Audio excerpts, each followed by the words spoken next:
But what we are discussing is Ken Russell, The Devil, which is 1971, which predates your Tommies and your Altered States, firmly rooted in the theater, I would say, like supernatural element, like potentially at play.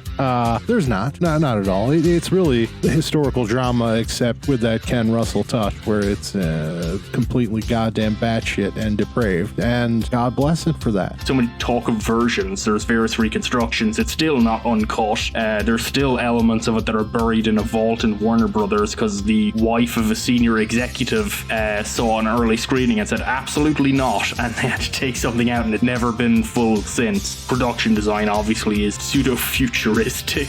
This is not the way things looked in whatever 1600s France. Yeah, it is weird because this feels like a proper production. Like this almost feels like something that would be like pushed as best film of the year or something, but the content is so far afield from what you'd see in such things. He doesn't do what I think of as British, as kitchen sink realism. Everything he makes is just the extravagance of his style has allowed him to weave through several different genres, and no two Russell films are alike in that regard. And then when I saw it, I'm like, oh, this is just, everything about this is incredible. Go into the performances. Everyone is like probably the best they've ever been. But stuff like the Rape of Christ scene, and that's just something that I wasn't on the wavelength, and I was just like, I don't really need to see this. If Joe D'Amato was shooting this scene, hell yeah, I'd be my eyes would be glued to the scene. He made 2 movies allied with The Who, for sure, and that's an issue with me.